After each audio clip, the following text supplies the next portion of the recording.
Eh bien, finalement, je vous parle quelques minutes après le résultat du second tour des élections législatives.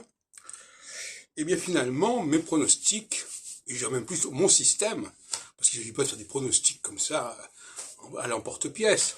Il s'agit de fonder son pronostic sur des données solides.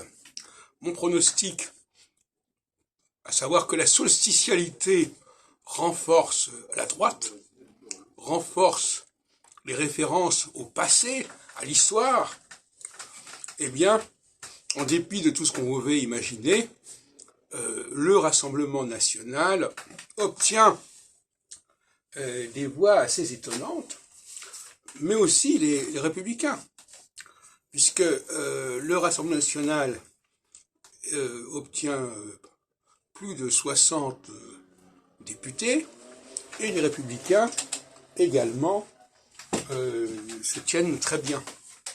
Donc, surtout si on considère que Macron lui-même, de toute façon, il ne peut pas avoir d'alliance, c'est ça le paradoxe, il ne peut pas avoir d'alliance avec la NUP, et donc il est obligé de se tourner vers une alliance à droite, qui va donc renforcer le côté à droite du gouvernement. J'en parlais juste quelques minutes avant le résultat. Je disais que c'était l'alliance entre Macron et les Républicains qui allait être la solution du problème, de toute façon, alors que je ne connaissais même pas encore le résultat. Je disais, en cas de majorité relative, c'est ce qui se passerait. Et le résultat du Rassemblement national va au-delà de toutes les espérances du Rassemblement national.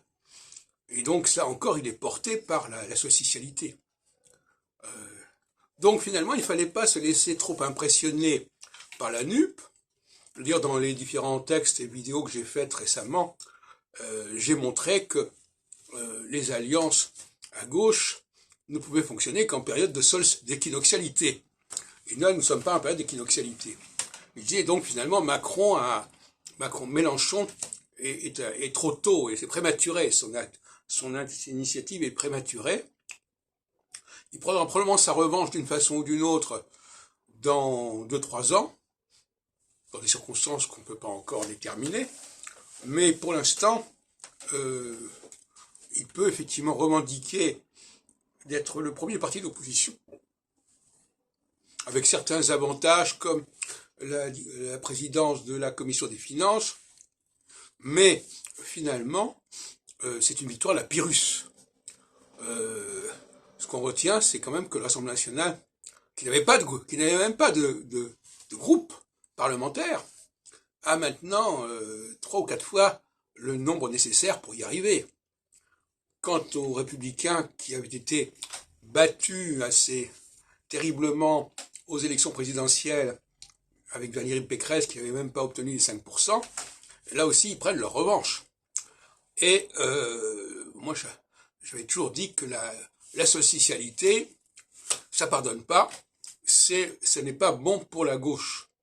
Et finalement, l'entreprise de Mélenchon, historiquement, va apparaître probablement comme un coup d'épée dans l'eau.